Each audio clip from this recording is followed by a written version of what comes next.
अस्सलाम वालेकुम नाज़रीन, ख़ुसूसी प्रोग्राम मुक़दमा में आप सभी का इस्तक़बाल है। मैं हूं आपका मेज़बान सैयद बाक़िर।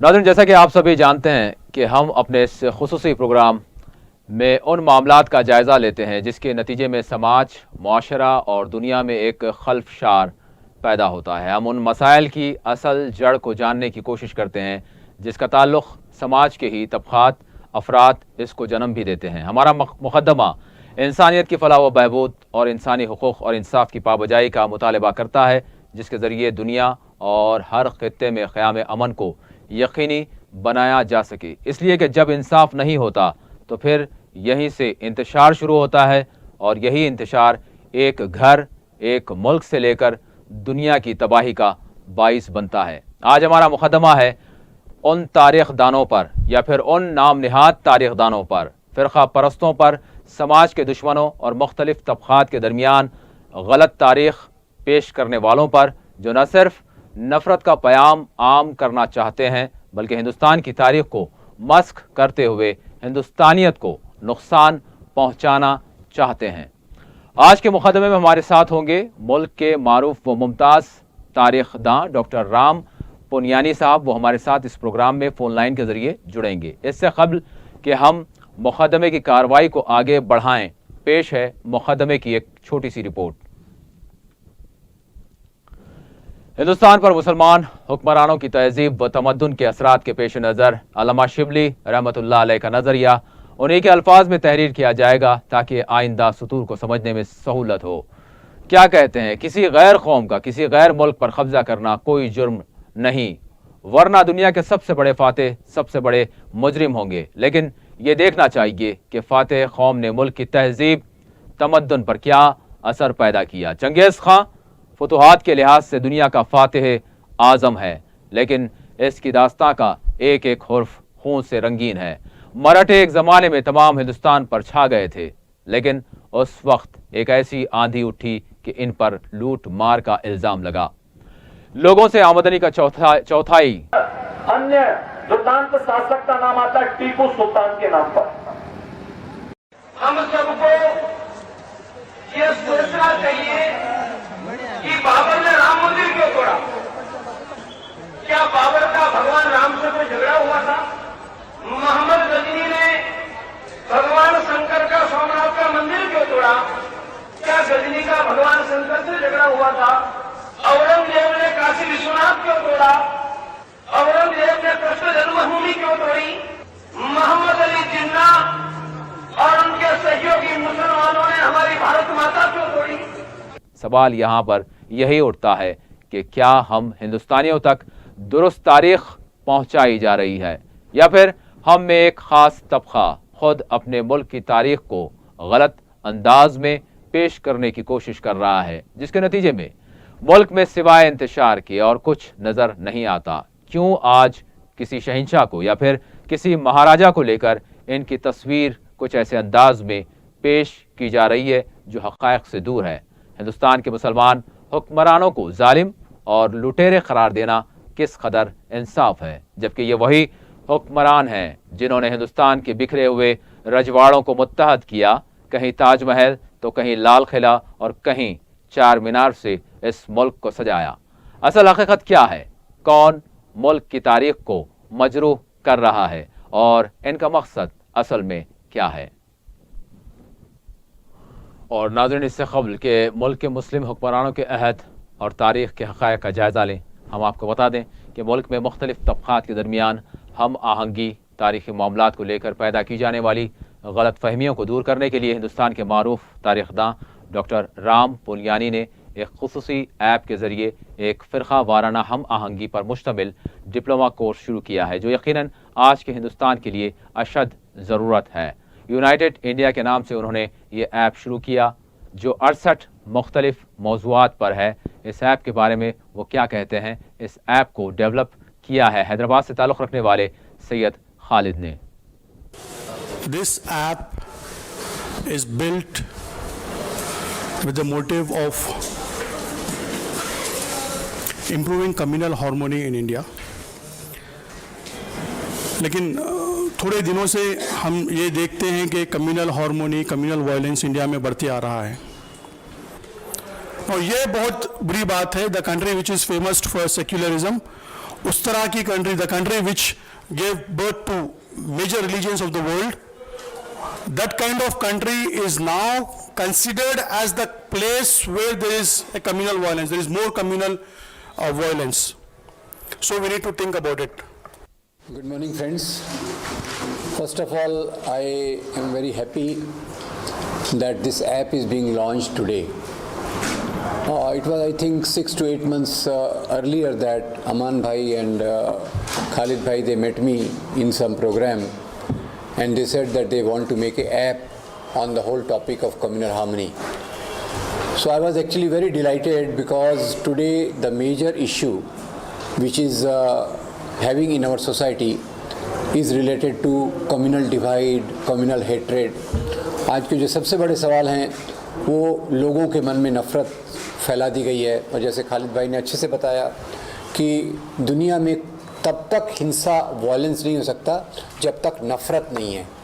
तो इसको मैं 3 स्टेज में बताता हूँ। सबसे नीचे जो है वो है misconception about the other community, यानी दूसरे समाज के बारे में कुछ भावनाएं आ गई हैं हिंदुओं के मन में मुसलमानों के लिए, मुसलमानों के मन में हिंदुओं के लिए, क्रिश्चियंस के मन में हिंदुओं के लिए। दिस इज़, ये इसको जो अंग्रेज़ी में कह सकते हैं स्टीरियोटाइप, बायस, मिथ। हिंदी में भी उसको मिथक, हिंदी में मिथक भी कहते हैं, गैर समझ कहते हैं, ये एक होता है। तो ये जब चलता है, इसके आधार पे नफ़रत पैदा होती है, और नफ़रत का फ़ायदा लेकर कोई पॉलिटिकल ग्रुप दंगे करवाते हैं। या मैं एक बात बड़ी क्लियर कर दूं, दंगे होते नहीं हैं, दंगे करवाए जाते हैं। और दंगे करवाने से किसका फ़ायदा होता है? दंगे करवाने से उन लोगों का फ़ायदा होता है जो एक धर्म के नाम की पॉलिटिक्स दुनिया में करते हैं। पहली बात ये कर दूं कि मैं कोई हिंदू विरुद्ध मुस्लिम, हिंदू विरुद्ध क्रिश्चियन की बात नहीं कर रहा। दिस पेनफुल फेनोमेनन जो ये है, ये प्रक्रिया है, साउथ एशिया में बहुत फैली हुई है। पाकिस्तान में हिंदू मारे जाते, क्रिश्चियन मारे जाते, बांग्लादेश में हिंदू मारे जाते, बौद्ध मारे जाते, श्रीलंका में मुसलमान और क्रिश्चियन मारे जाते हैं, भारत में भी मुसलमान और क्रिश्चियन मारे जाते हैं। तो ये सवाल ये है कि ये एक प्रकार का पॉलिटिक्स है जो नफ़रत के आधार पे अपनी वोट बैंक को, अपनी राजनीति को मजबूत करता है। और नाज़रीन, इस वक्त हमारे साथ फ़ोन लाइन पर मौजूद हैं डॉक्टर राम पुनियानी साहब, जो तारीख़दां हैं, मुबस्सिर हैं। वो इस वक्त हमारे साथ फ़ोन लाइन पर मौजूद हैं। डॉक्टर साहब, मैं आपका इस्तक़बाल करता हूँ 4TV न्यूज़ पर। Thank you very much. Doctor साहब, आज हम बात कर रहे हैं, आज हमने उन्वान दिया है गलत तारीख़ पेश करने वाले हिंदुस्तानियत के दुश्मन। ये आज हमने उन्वान दिया है अपने इस खुसूसी प्रोग्राम मुक़द्दमे का। मैं आपसे यहाँ पर जानना ये चाहूँगा, यकीनन बहुत सारी बातें हैं, कई घंटे गुजर जाएँ अगर आपसे तारीख़ के हवाले से बात की जाए। यकीनन वक्त की तंगी के लिहाज से इख्तिसारन हम इस प्रोग्राम में बात करेंगे। मैं सबसे पहले आगाज़ करना चाहूँगा आज़ादी से पहले की अगर हम बात करें। यकीनन आज हम एक आज़ाद मुल्क हैं। अब हम अगर पीछे जाते हैं आज़ादी से पहले, तो यकीनन वो कोई जमहूरियत नहीं थी, यहाँ पर हिंदुस्तान में अंग्रेज़ों का कब्ज़ा था।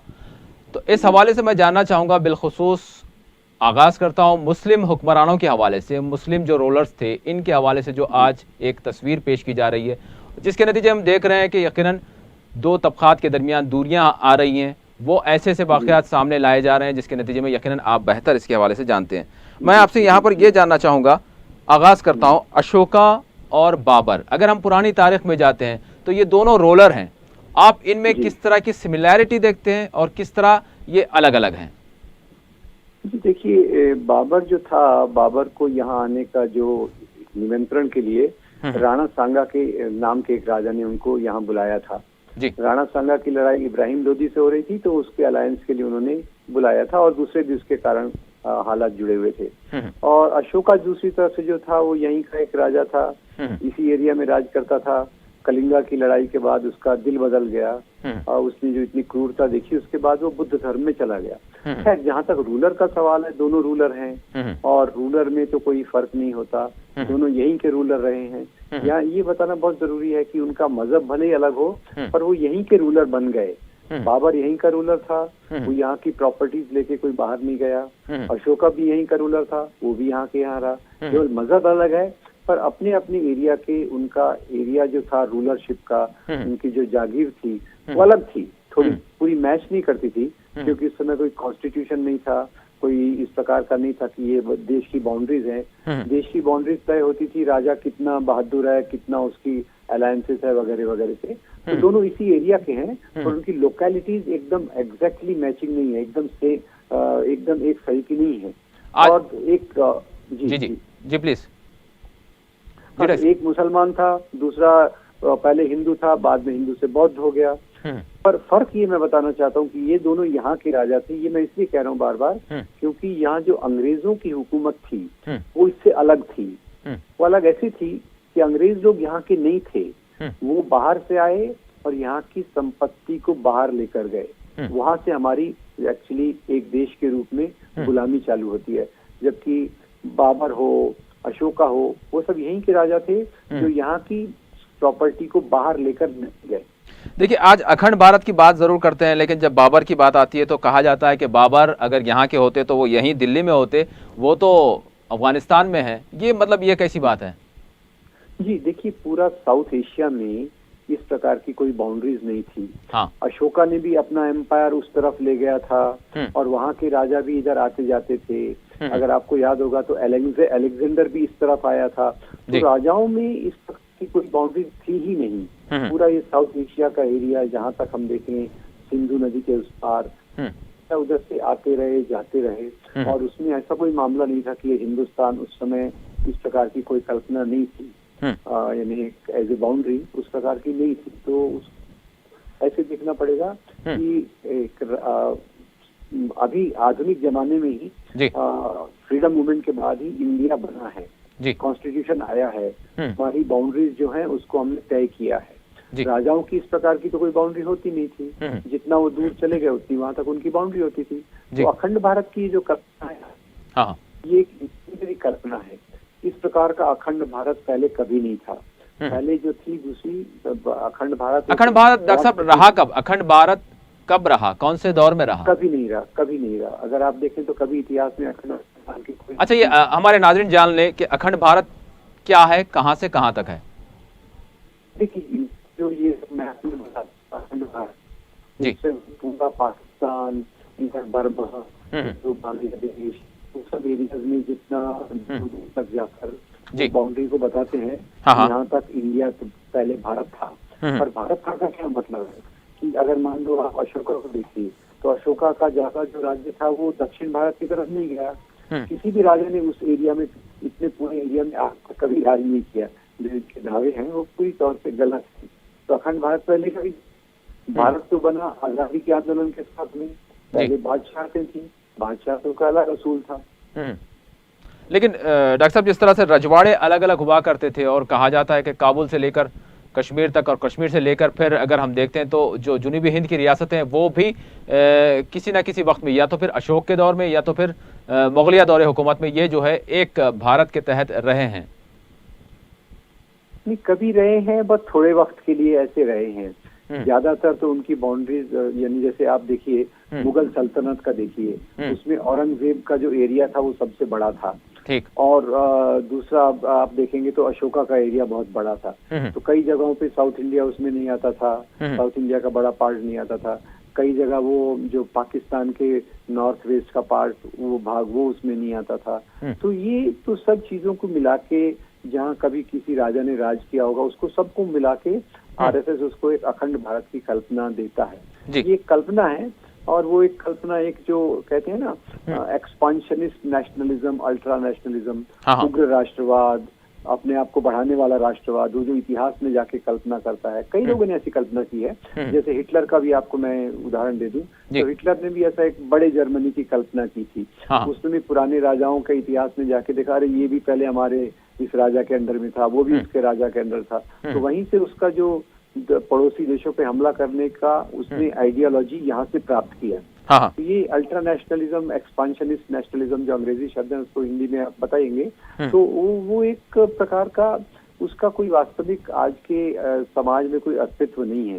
क्योंकि आज भी देखिए जो यूनाइटेड नेशंस आया, मेरे ख्याल से यूनाइटेड नेशंस एक पहला ऑर्गेनाइजेशन था जबकि देशों की बाउंड्रीज को उन्होंने तय किया जी। और आप देखिए भारत के आजाद होने के बाद भी चाइना से हमारी बाउंड्री कैसी थी, पाकिस्तान से हमारी बाउंड्री कैसी थी, कुछ न कुछ डिस्प्यूट्स बने रहे। क्योंकि उसमें ये बनती हुई चीज है, बनती हुई चीज में पहले नई बातें हो सकती हैं, कुछ पुराने कंफ्यूजन रह सकते हैं, इसलिए कई बार बॉर्डर डिस्प्यूट होते हैं। पर राजाओं के समय तो बॉर्डर डिस्प्यूट का सवाल नहीं है।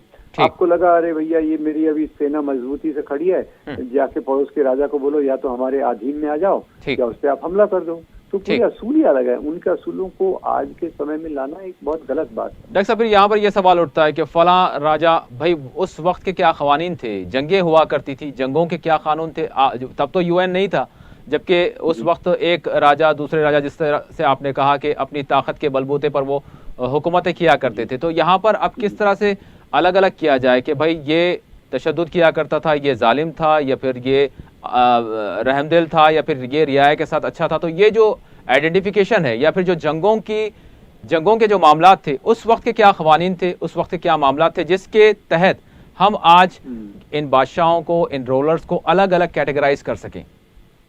देखिए, एक तो इस प्रकार से कैटेगराइज करना बिल्कुल सही नहीं है जी। क्योंकि दुनिया में दो इंसान एक सरीके नहीं होते, दो राजा एक सरीके नहीं होते। आप उसी अशोक को देखिए, कलिंगा की लड़ाई के पहले वो बहुत आक्रामक था, कलिंगा की लड़ाई के बाद काफी बदल गया। अभी आप मुसलमान राजाओं में भी देखिए तो अकबर सरीका भी है, दारा शिकोह जैसा भी है, औरंगजेब जैसा भी है। तो हर एक के अलग अलग, जैसे इंसान होता है, इंसान दो प्रकार के तो हो नहीं सकते, उसमें एक असूल मोटे तौर पे लगा सकते हैं कि कौन अपनी रियाया प्रजा के प्रति कौन कितना हिमायत रखता था, वो एक रख सकते हैं। पर वो भी मेरे ख्याल से आज के कानून, आज के मूल्यों को, आज की वैल्यूज को उस समय के वैल्यूज पे डालना बहुत मुश्किल होगा। क्योंकि राजा का मकसद क्या था बेसिकली, तो मूलभूत से तो लगान वसूल करना। तो राजा लगान वसूल करते थे और लगान वसूल करने के लिए जो भी सिस्टम बना हुआ था जमींदारी का, राजाशाही का, उसके ऊपर वो चलते थे। तो मेरे ख्याल से लेकिन आज जैसा जुजिया के हवाले से मुस्लिम रोलर्स को मतलब निशाना बनाया जाता है कि भाई ये गैर मुस्लिमों से जिजिया वसूल करते थे। और फिर दूसरी चीज़ अगर हम बात करें तो महमूद गजनवी के हवाले से ये बात आती है कि उन्होंने जो धर्म को तब्दील करवाना है वो उन्होंने ज़बरदस्ती करवाया। देखिए, राजा का कोई मकसद धर्म को तब्दील करना नहीं होता। कई बार राजाओं ने क्या किया है, हारे हुए राजा का अपमान करने के लिए उनको उन्होंने कहा है कि तुम मुसलमान बन जाओ, नहीं तो हम तुमको खत्म कर देंगे। पर ये कोई इस्लाम फैलाने का तरीका नहीं है। ज्यादा जो इस्लाम फैला वो तो सूफी तंत्रों के प्रभाव से फैला, मोहब्बत के आधार पे फैला, वर्ण व्यवस्था के आधार पे फैला, मेल जोल से फैला। राजाओं का काम कोई मजहब फैलाना नहीं होता। इतनी बात बता दूं, दुनिया में एक ही राजा हुआ है जिसने अपने मजहब को फैलाया, और उसका नाम है सम्राट अशोक। सम्राट अशोक को छोड़ के दुनिया के किसी राजा ने अपने मजहब को नहीं फैलाया। तो पहली बात ये हमारे दिमाग में बहुत गलत घुस आई है, जो क्योंकि ये कम्युनल हिस्टोरियोग्राफी जो अंग्रेजों ने यहाँ लाई फूट डालो और राज करने के लिए, उसके तहत उन्होंने राजाओं को धर्म के चश्मे से देखा। तो लगा भाई ये मुसलमान राजा तो इस्लाम फैलाएगा, हिंदू राजा तो हिंदू धर्म फैलाएगा। जबकि वास्तविकता ये है, राजा को अपना साम्राज्य फैलाना होता है, धर्म फैलाना उसका कोई कतई मकसद नहीं होता। लेकिन डॉक्टर साहब, आज तो हम देख रहे हैं कि भरपूर तरीके से बात की जा रही है, जिस तरह से सिलेबस में भी तब्दील करने की बात की जा रही है और सरगर्मियां भी शुरू हो गई हैं कि भाई फलाने बादशाह थे, वो यहाँ के तो थे नहीं, और उन्होंने आए और उन्होंने मंदिरों पर जो है हमले किए, वहाँ पर मस्जिदें तामीर की और फिर धर्म को तब्दील करवाया। तो ये जो सारी बातें हो रही, क्या मतलब ये तारीख से हट कर हैं? देखिए, इसमें दो बातें मैं कहना चाहूंगा। पहले तो ये जो पूरी समझ है कि राजाओं ने मंदिरों को तोड़ के मस्जिदें बनवाई, वो अपने आप में पूरी तौर से गलत है। मैं एक औरंगजेब का हवाला देना चाहूंगा। औरंगजेब ने काशी में विश्वनाथ के मंदिर को तोड़ा, उसी औरंगजेब ने उज्जैन में महाकाल के मंदिर को दान दिया, आसाम में गुवाहाटी के मंदिर को दान दिया, वृंदावन में भगवान कृष्ण के मंदिर को दान दिया। तो ये जो मंदिर तोड़े गए कई राजाओं द्वारा, वो मजहब के कारण नहीं तोड़े गए, वो तोड़े गए सियासत के सवाल पे, कई बार संपत्ति के सवाल पे। महमूद गजनवी का जो हवाला दिया जाता है कि उसने ये यहाँ मंदिर तोड़े, सोमनाथ का मंदिर बार बार तोड़ा, क्योंकि सोमनाथ के मंदिर में बहुत पैसा था, वहाँ 151 करोड़ की संपत्ति थी जो एक बार वो लेके गया।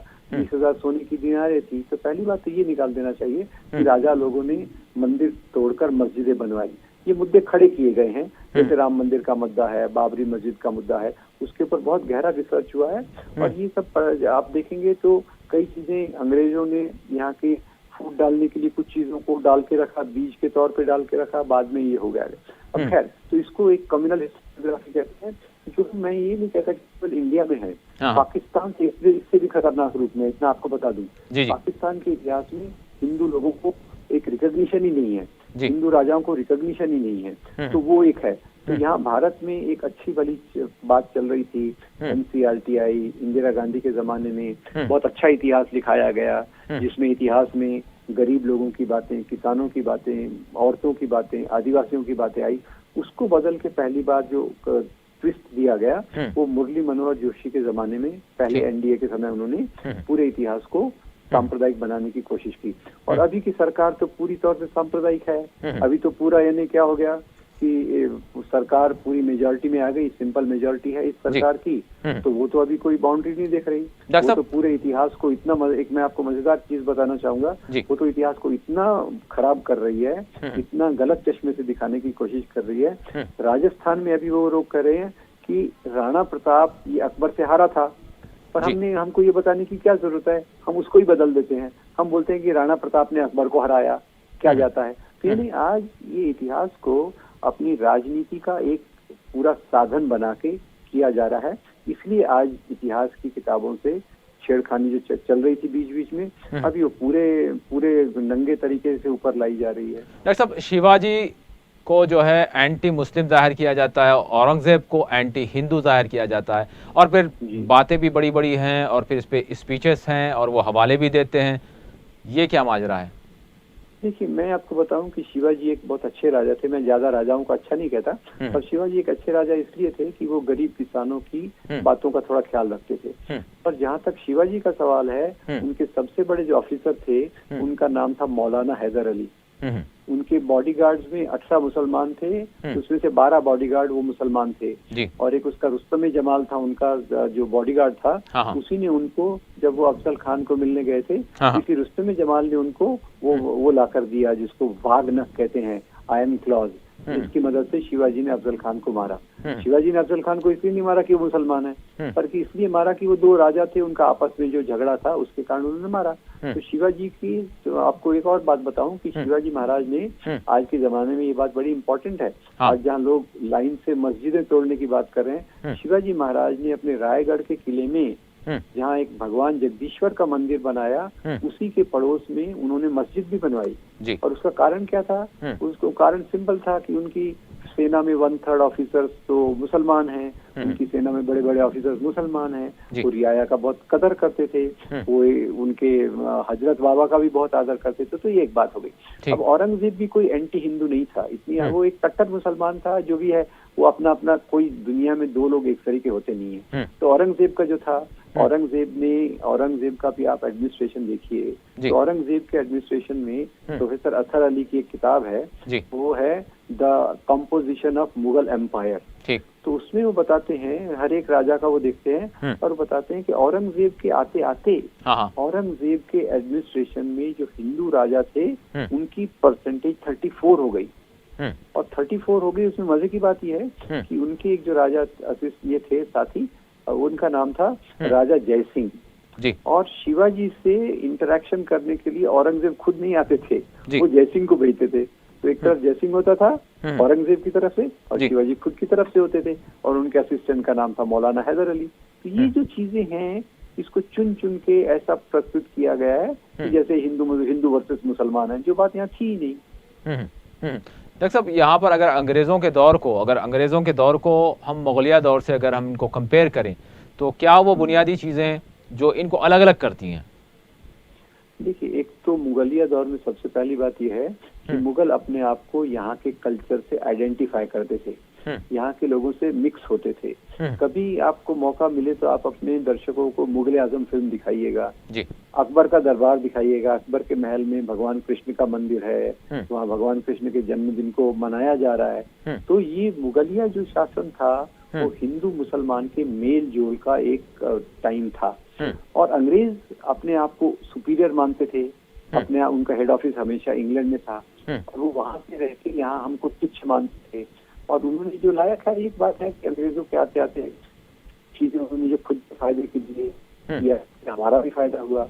मॉडर्न एजुकेशन आया, आधुनिक शिक्षा, आधुनिक प्रशासन, नए नए इंडस्ट्रियलाइजेशन हुआ।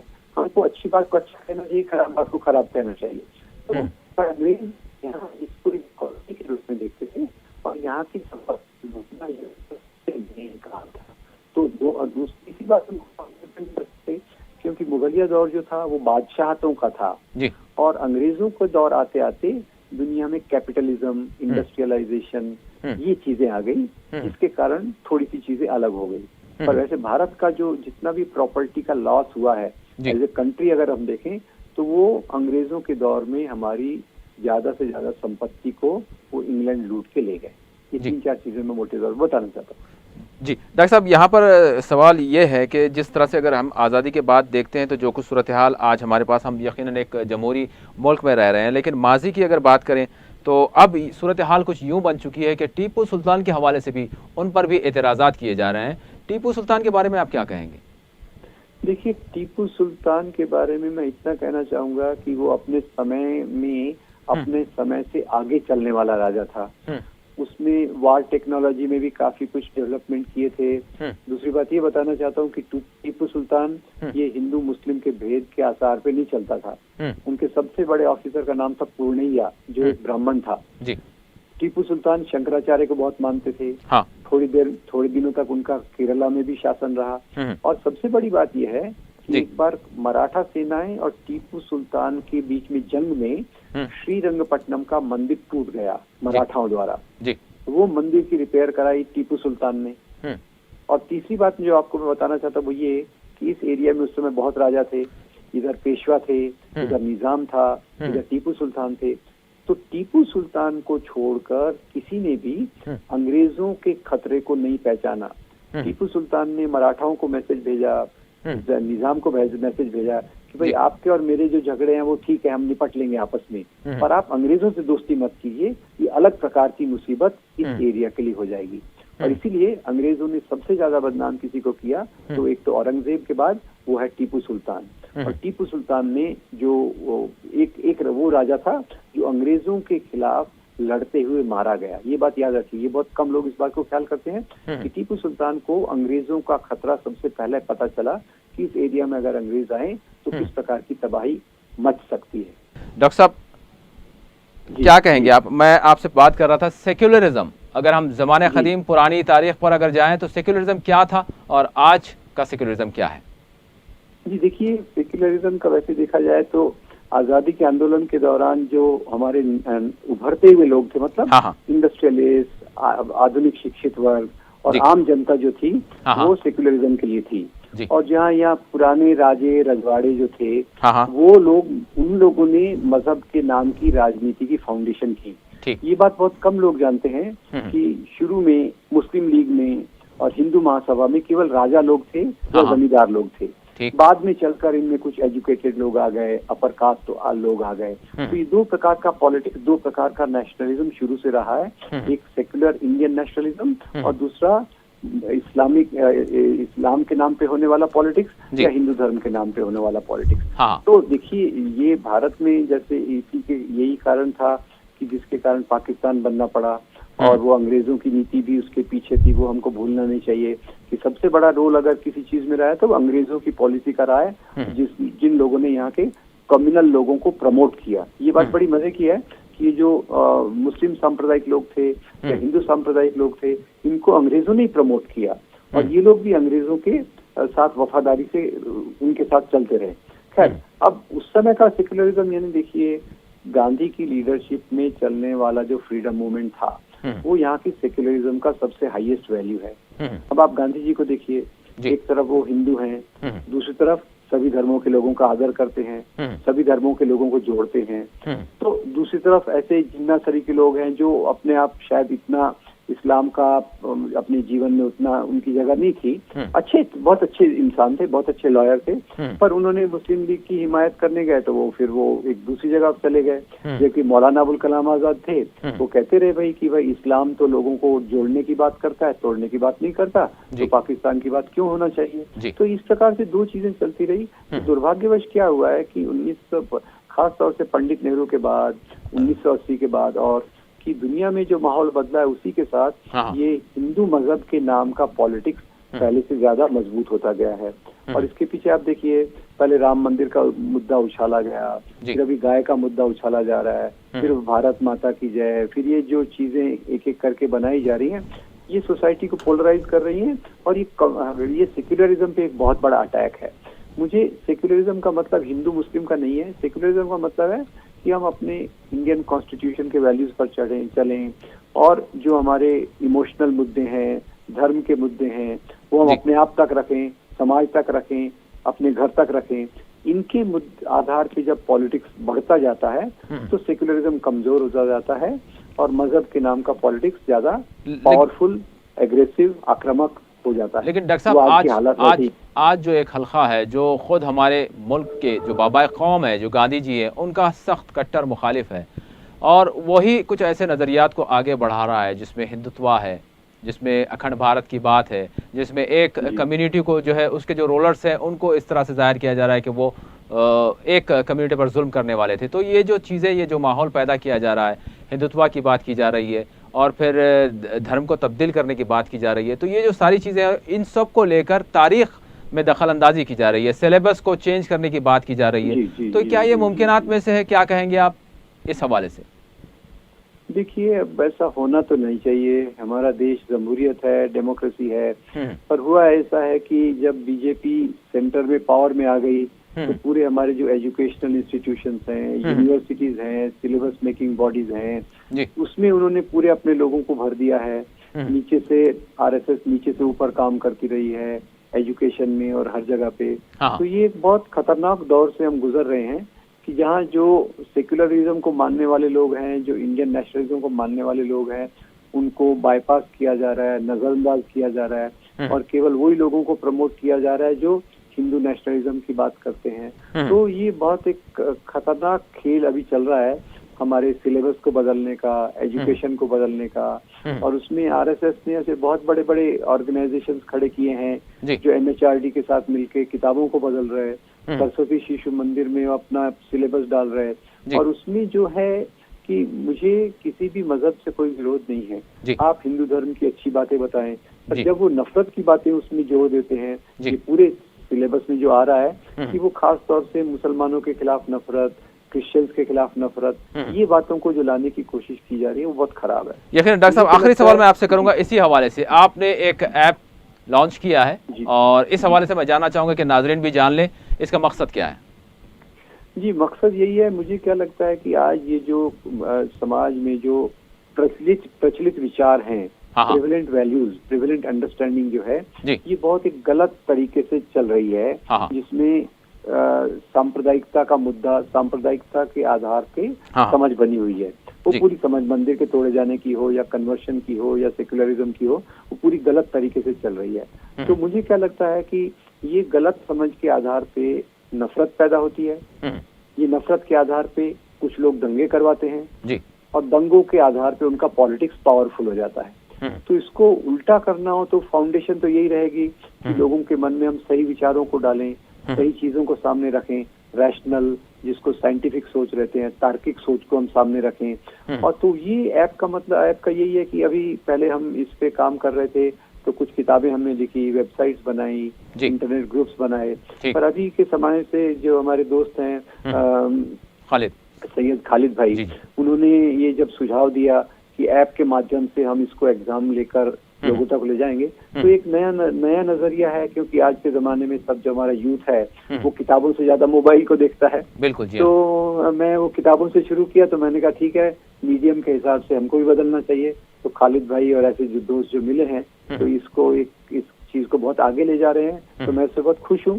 और ये ऐप जितना बढ़ेगा लोग इसमें देखेंगे, बहुत सिंपल है, बहुत सरल तरीके से है, बहुत ज्यादा मतलब हर इसमें करीब 67 सवाल हैं जी। और एक एक सवाल को 200 शब्दों में आंसर किया गया है। मतलब कोई बड़ा ज्यादा पढ़ने का भी सवाल नहीं है। आप एक को पढ़ो, उसके सवाल जवाब दे दो, गलत हो तो आप क्रॉस चेक कर लो, यानी एक सही समझ बनती जाएगी। तो 8-10 घंटे का काम है। आप एक सिटिंग में कीजिए, 10 सिटिंग में कीजिए, तो धीरे धीरे करके ये सही चीजों की समझ आप तक पूरी आ जाएगी। यानी सही तारीख क्या है, लोगों को इससे जो है इसके अवेयरनेस होगी और मालूमात होंगे। मैं बहुत बहुत मुबारकबाद देता हूँ। यकीनन लोग आज तोड़ने की कोशिश कर रहे हैं, लेकिन आप इस लोगों को और मुल्क को मुत्तहद करने और कौमी यकजहती को बनाए रखने के लिए एक बड़ा काम अंजाम दे रहे हैं। बहुत बहुत मुबारकबाद देता हूँ। बहुत बहुत शुक्रिया डॉक्टर साहब। बहुत शुक्रिया आपका, बहुत शुक्रिया। मैं चाहूँगा पैनल से कि हमारे दूसरे मेहमान सैयद खालिद को से राबिता करें। यकीनन नाज़रीन, आज हम बात कर रहे हैं कि तारीख़ को किस तरह से आज मस्ख़ करके पेश करने की कोशिश की जा रही है। यकीनन ये देखने वाली बात है कि आज ज़रूरत इस बात की है, अगर हम अखंड भारत की बात करते हैं, पूरे भारत की बात करते हैं, तो आज ज़रूरत इस बात की है कि हम लोगों को जोड़ें, ना कि तोड़ें।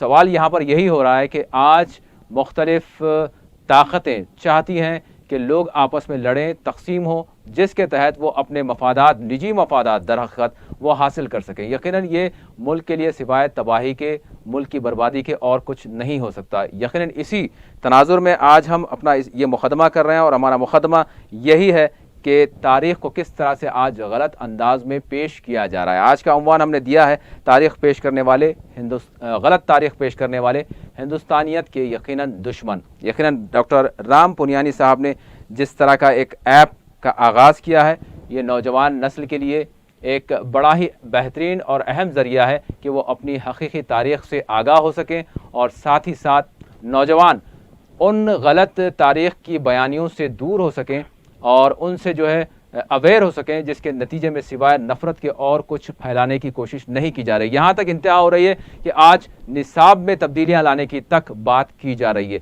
एक और मेहमान ग़ालिबन मैं समझता हूँ कि वो जुड़ चुके हैं हमसे, हम उनसे बात करेंगे। सैयद खालिद साहब सॉफ्टवेयर डेवलपर हैं जिन्होंने ये ऐप तैयार किया है, उनसे भी जो जानकारी लेते हैं किस तरह इसको इस्तेमाल किया जाए। जी खालिद साहब हमारे साथ हैं। अस्सलाम वालेकुम। वालेकुम सलाम।